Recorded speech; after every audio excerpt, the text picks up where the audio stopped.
Welcome back, everyone, to the Detroit Lions franchise. We've got Thanksgiving Day happening here in Motown. We're ready to make some noise in Ford Field. Of course, rocking those throwback uniforms. Cameron Sutton on defense has had an amazing season so far. We're well past the halfway point now of the season, and 6 interceptions. Can have himself a Pro Bowl type of season here. But right out of the gate, we got a turnover. Khalif Raymond offering up his own dish to the Packers on Thanksgiving Day. Here's a turnover. Great. Thanks, Khalif. Thanks a lot. However, booth review. It's going to look like he was down. Yep, there we go. Got the knee. We're good. We're golden. So 1st and 10, first play from scrimmage. Now that we avoided and we dodged a bullet, pass completed. A bullet, no less, to Marvin Jones Jr., who is actually not a Detroit Lion any longer. They actually released him. But Jared Goff going to go down on 2nd and 10. That's Rashawn Gary, the Michigan product. Gonna get the sack. 2nd and 18. We got the little angle route here to David Montgomery, and that is right over top of the linebacker, Quay Walker. Absolute dot. Thanks to Jared Goff. Great catch, by the way. Next play, 1st down and 10 here at the 49. Jared Goff steps up into the pocket, fires out to the left. That is Sam Laporta with the catch. He's gonna shake off the first tackler, but not the second. Gonna get dropped at about the 18. Laporta continues to be one of the better targets for Goff in this offense here. 3rd down and 10 at the 18. Goff going to be hit as he throws the ball, but what a catch by Jamison Williams. In recent weeks, he has really picked up his play. That was an incredible catch in a lot of traffic. Good throw, too, as well. David Montgomery getting the pitch here at the 3-yard line. He says bye-bye. He's into the end zone. Touchdown, Detroit. It's a way to get that stadium rocking. First possession, first score. We're up 7-zip. Love it. Puts all the pressure back on Jordan Love and those Packers. Let's see the numbers here for Jordan Love. 1,800 yards passing, 14 touchdowns, and 10 interceptions. So he's already at the double-digit mark for INTs. We'll see if he tosses up another one. Yeah, little foreshadowing there, right? Cam Sutton, again, another pick. He's got 7 on the season. He was highlighted before the game even started. It was almost like Madden said, we need to make sure that he actually produces today. So he got the pick out of the way. He's probably not going to get another one. 3rd down and 6. Goff going to swing it out to the right. Pass completed, and Quay Walker cannot make the tackle on David Montgomery. He's in the end zone yet again, this time through the air. He's got 2. If you guys have him in fantasy, he's killing it for you right now. 1st and 10 for Green Bay, and we got another turnover going the other way. You know what? On review, I think Mosley had a lane. You could have blown right by Jordan Love and the O-lineman. I think he would have got a pick 6 right there. But 14-0 Green Bay in their own end zone, basically. They're on their own side of the field. And we get an INT. So 1st down and goal. Goff going to take off and run with it. Nobody's there. They left that whole entire area of the field completely wide open. Jared Goff's like, okay, yeah, sure. I'll take that. I know it's Thanksgiving, but the Packers defense, they're being really giving right now. It's 21-0. And dare I make the joke, defense is like Swiss cheese right now. Got a lot of holes in it. 3rd and 5. Up by 3 touchdowns. Detroit gets a stop. 4th down and 1. I think at this stage in the game, even though we are in the 2nd quarter, I think you do have to go for it. They will. 4th and 1.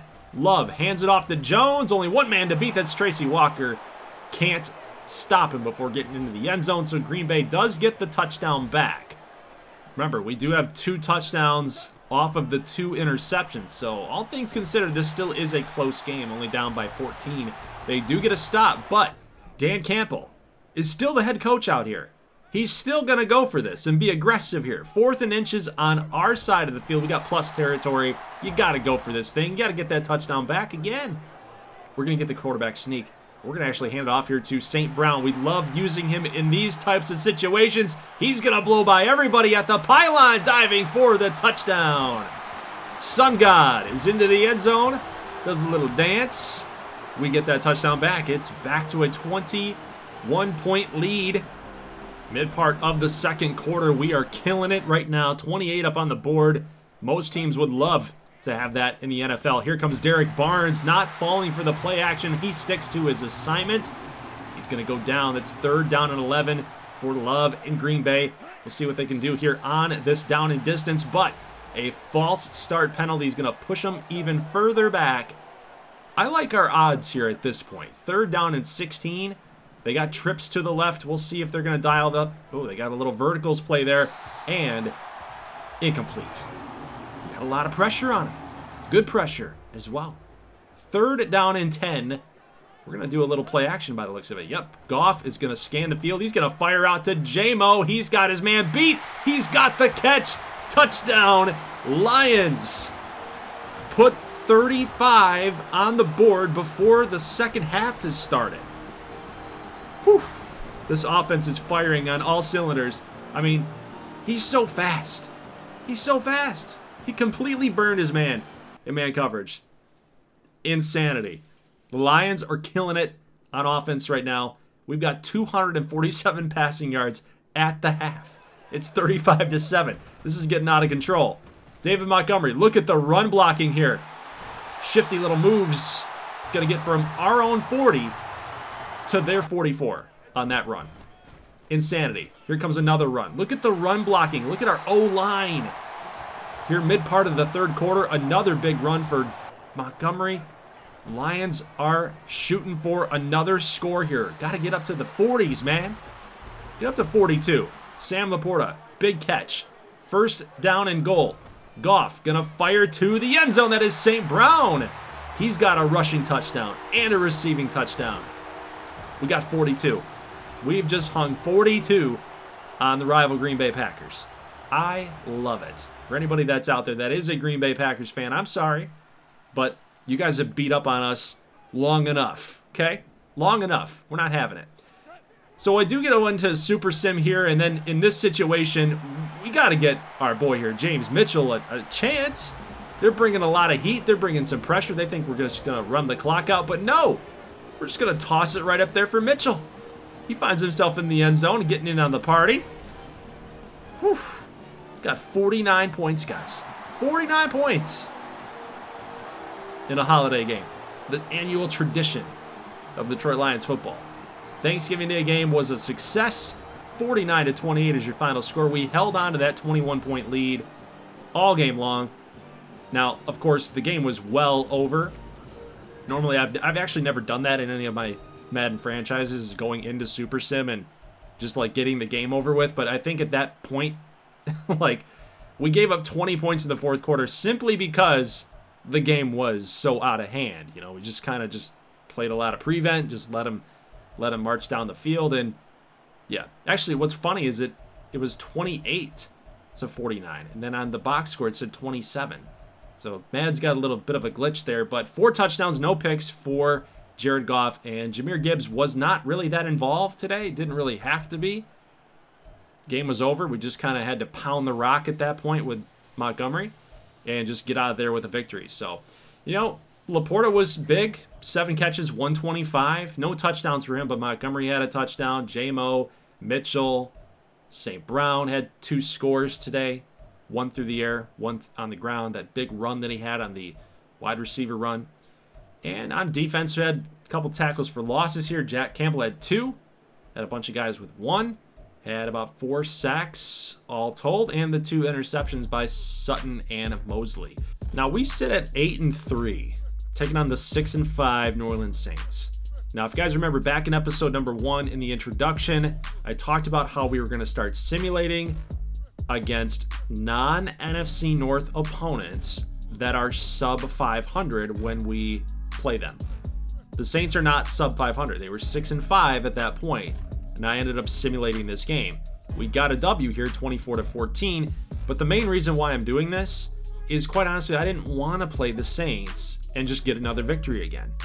Like, I'm getting to the point where in this series, the 50-50 sliders, or the default All-Madden sliders, are just getting a little too easy, right?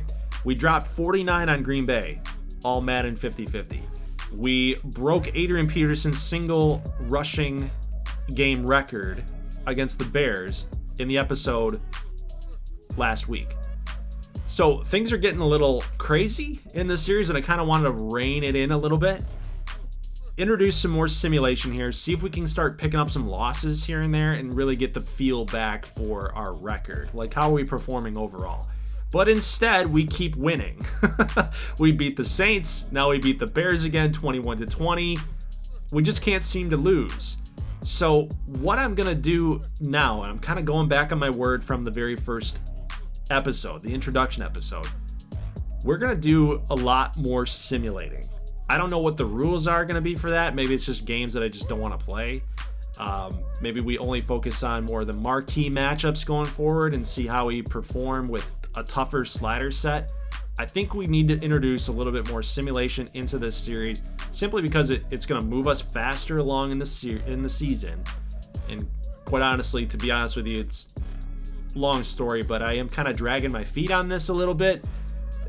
It's few and far between whenever I'm uploading this, so that's my fault. I do feel like we should be about in season 3 at this point. If I had kept up with my upload schedule, we should be in season 3.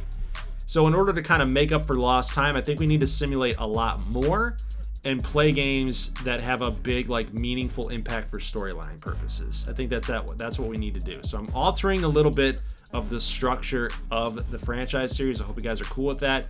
But, you know, at the current state, we're just moving a little too slow in this series. So you guys can see we actually did get a loss. So I'm actually happy that we lost. But I'm not happy on who we lost to. Like, I would have taken a loss against the Bears. I would have taken a loss against the Saints. I don't want to lose to the Denver Broncos. Like, that can't happen. But it did, and we didn't have a turnover. We didn't have a single sack on Russell Wilson. Like, what are we doing here? But despite the loss, we're 10-4. We're right behind the Bills. They're the number 1 team in the NFL. We're number 2. So even despite the loss, we still are maintaining a top 5 caliber squad. And we head to Minnesota here the next week. They are 6-8. Now, in the normal rules, we would have had to play them. Even despite them being 6-8, we would have had to play them. But we ended up getting another W here. 21-20. Looks like we scored a last-second touchdown by the looks of it here. We had 14 points in the fourth quarter. They had 13. You can draw your own conclusions. I wish they had timestamps to know, like, exactly what happened in the game. But Justin Jefferson went crazy. 11 catches for 110 and a touchdown. Didn't have a whole lot of action going on through the air for us, so it looked like a lot of the damage was done on the ground. Gave up 2 sacks. Graham Glasgow for Detroit gave up a sack. So did Penei Sewell. A couple TFLs there for Aquara and Anzalone, and a sack and a half by Aquara. Another sack by Julian Aquara. Mosley actually got credited for that half sack, teaming up with Romeo. Now, Aiden Hutchinson, in the win, does get more XP. He's up to an 82. And at this point in his career, I'm just looking at, like, where are we going to upgrade for him? And I'm looking at his weaknesses, and I definitely wanted to focus on that. I could have gone with his archetype there with the run stopper, help him gain some XP faster, especially if we're running a system that's where he fits. Like, it makes sense to do that because that's what he's really good at. But I kind of value the idea of making a very balanced player. That way, if you do switch schemes around, switch playbooks around, then he can keep performing for you, right? And keep earning XP at a fast clip. Now, guys, as far as the draft class goes, I have not been very good at updating you in this franchise series of who's who. But to kind of let you know how the prospects are working here, we got Rivera, Brooks, Woods. Those are the top 3 quarterbacks in the class. You got a couple custom guys like Josh Goodman on defense, Belmont there, the cornerback. He's a top 5 talent. We have him 100% scouted.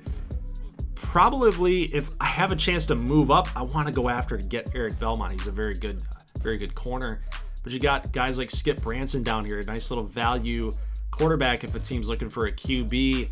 Bob Rover, middle linebacker. Billy Tomlinson. I'm not really looking for a running back, but maybe somebody out there would give him a chance. Very speedy guy. No relation to LT, but should be a nice little player. Plus Ferdinand Giroux, quarterback for the ULM Warhawks back in that Cajun 6 franchise. So I am pulling some players back from that series, from the New Orleans Saints franchise I did in Madden 23. Guys that really didn't get a big chance to show their stuff, right? So I feel bad for my patrons, people that are donating money to me, that donated money to me last year, that the whole goal was to get them into college, play 4 seasons down there in NCAA football 14, move them into the Madden franchise, and that really didn't happen. So I'm going to be throwing in a lot of people from that series and even the Madden series, people that did get into the NFL level, back into this Lions franchise, because I don't really see myself stopping this series anytime soon, and I really want to get through as many seasons as I possibly can. So I just wanted to remind everybody that custom players do exist, and that's kind of where these guys are coming from. So they do have a little history, channel history going a little bit further back. But so you guys know, since I am creating the draft classes, I do know their depth traits and I do know their overall ratings. But luckily, this series has been kind of slow that I actually kind of forgot what these dudes really are. So that's a good thing. But as we move forward and as I kind of get more in touch with this series and the players that I'm creating, maybe we do want to implement something where someone else from the community is like making the draft picks for me, right? So it gives a little bit of more of a challenge to the series. I'm anxious to hear what you guys think about that. I did this for my Madden 23 series with the Saints. It worked out pretty good. I thought it was pretty fun. So that way I'm not really getting the players that technically I want. I'm getting the players that the community wants, and I kind of got to work around it. Like I got to play with those constraints on. So that's kind of a interesting way to go about it. But I think if it were up to me and it's going to leave it to me, I'm not going to cheese the system, so you guys can feel confident in that. I know that Brad Holmes likes to draft best player available. So if I took that mentality as him, like I know the draft class, of course I would take best player available, like all day, all the time. Even if we don't need a wide receiver, if I know that this guy's X Factor, of course I'm going to take that guy. X Factor, 80 overall player, like heck yeah, let's do it. Call him up. But positional need is kind of where I think I want to go with this. Like if I'm making the draft classes, I kind of want to have that constraint on me. Like I'm not going to go out and go draft a guy that I know is the best guy available, because that's kind of cheesy, right? I want to kind of focus on a realistic need of what this roster needs versus kind of just reaching for something that we don't need, but I know he's an amazing player. You know, it's kind of cheesy. So guys, that's it for the episode. Leave a like if you like this thing. I will see you in the next one. We got the Cowboys in Jerry World with an updated slider set, and then we're going to move into the playoffs and do a little playoff preview, and then that'll set up the next episode into the playoffs. Because I think at this point we got 10 wins. We're likely going to make it, right? Like you got 10 wins. We would have to have a major downfall, and someone behind us is going to have a major uprising in order to take that away from us. So I think the playoffs are well in hand at this point, and we'll see you guys in the next episode. Leave a like if you like this thing. I'll see you then. As always, thank you so much for watching, and peace.